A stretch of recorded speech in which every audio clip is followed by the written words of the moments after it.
এমন পরিবেশে রান্না সত্যিই অনেক ভালো লাগে। আসসালামু আলাইকুম বন্ধুরা।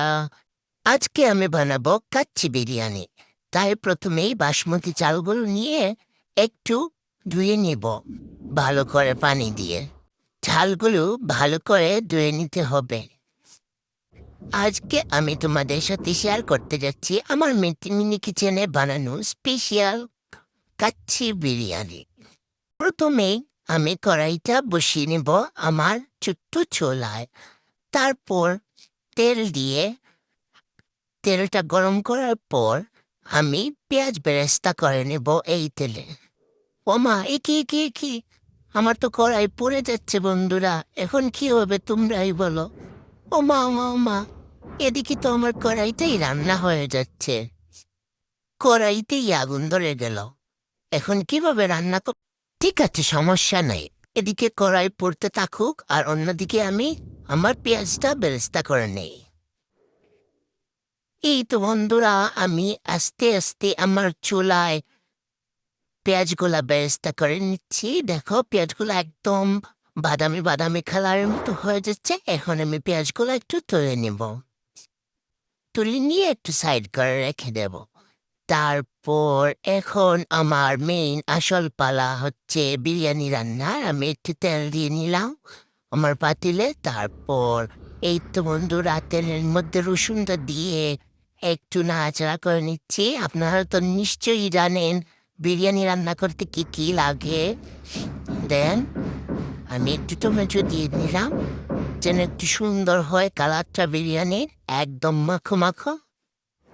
দেন আপনারা তো জানেন একদম ওই যে বিরিয়ানিতে দারচিনি এলাচি এগুলা দিতে হয়। তো আমি এগুলা একটু ধুয়ে নিয়ে আমি আমার বিরিয়ানি রান্না দিয়ে দিছি। সরি বন্ধুরা, আসলে আমি আমার এই যে বিফটা দিয়েছি না, তখন ভিডিও ক্লিপটা করতে ভুলে গেছিলাম। দেন এইবার আমি মশলাগুলো দিয়ে নিচ্ছি। দেখো আমার মশলাদানিটা অনেক সুন্দর না দেখতে বন্ধুরা? তোমরা তো নিশ্চয়ই জানো বিরিয়ানি রান্নাতে কি কি মশলা দিতে হয়। তা তো আর আমার বলা লাগছে না কি কি দিচ্ছি। তোমরাই দেখে নাও কি কি মশলা দিয়ে একটু নাড়াচাড়া করে মাংসটা কষিয়ে নিচ্ছি। এখন একটু পানি দিলাম, এক বালতি পানি। দেখতেই পারতেছো বন্ধুরা কি সুন্দর একটা কালার আসছে অ্যান্ড গ্রানটাও। এখন আমি আমার ধুয়ে রাখা চালটা দিয়ে দিচ্ছি। একদম ইউনিক স্টাইলে আজকে আমি বিরিয়ানিটা রান্না করব, তোমরাই দেখো। এখন চালগুলো একটু বেজে নিতে হবে এই অল্প আগুনে। সবাই তো রান্না করে স্পিড তেল দিয়ে, কাপড় দিয়ে, তারপর আরো কি কি অনেক ধরন আছে, কিন্তু আমি রান্না করছি একদম পিওর লাকড়ি দিয়ে। এই লাকড়ির রান্না কিন্তু আলাদা টেস্টি আসে বন্ধুরা। এখন একটু আমি ঝোলটা দিয়ে নিচ্ছি সিদ্ধ হওয়ার জন্য। এই দেখো কেমন লাগতেছে আমার বিরিয়ানি রান্নাটা। দেন আপনাদের একদম লাস্ট লুকিংটা দিয়ে দিচ্ছি। দেখো অনেক সুন্দর লাগতেছে না? চালগুলো মনে হচ্ছে নুডলসের মতো।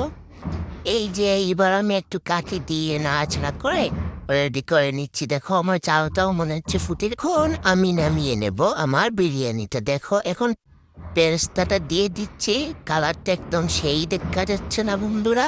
এখন আমি তোমাদের সামনে পরিবেশন করব আমার মিনি চুলার বিরিয়ানি। ওয়াও, সেই কালার হয়েছে অ্যান্ড গ্রানটাও মাশাআল্লাহ অনেক সুন্দর। দেখো এখন